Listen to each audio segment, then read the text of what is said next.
Hello everyone, मैं आ गई हूँ अपने नए वीडियो के साथ। तो चलो आज देखते हैं हमारे संविधान को, मतलब भारतीय संविधान या इंडियन कॉन्स्टिट्यूशन को।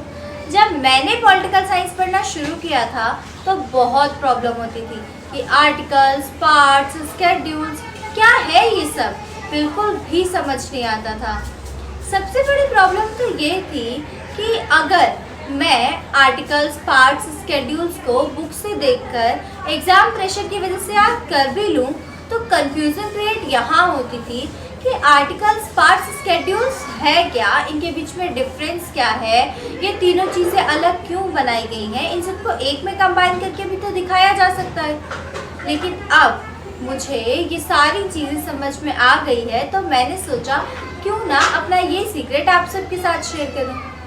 तो देखो, संविधान को समझना बहुत इम्पोर्टेंट है क्योंकि संविधान ही है जो हमें हमारे राइट्स, ड्यूटीज़ के बारे में बताता है। अगर हम संविधान को समझ लेते हैं तो हमारे लिए ये समझना बहुत आसान हो जाता है कि कैसे हम अपने इंडिया में रहते हुए अपने कॉन्स्टिट्यूशन से फ़ायदा उठा सकते हैं। कौन से राइट्स, कौन सी ड्यूटीज़ हमारे पास हैं, कौन कौन से लॉज हमारी कंट्री में अवेलेबल है, इन सभी बातों को समझना हमारे लिए काफ़ी इजी हो जाता है। तो देखो, संविधान को समझने के लिए इसको एक बुक से कंपेयर करते हैं। एक बुक में क्या क्या चीज़ें अवेलेबल होती है? इंडेक्स, चैप्टर्स, सब topics and at the end appendix. Constitution की बुक यानी कि भारतीय संविधान में भी यही चीज़ें अवेलेबल है। इंडेक्स मतलब प्रियम्बल, चैप्टर्स मतलब पार्ट्स और सब टॉपिक्स मतलब articles, at the end appendix मतलब स्केड्यूल्स।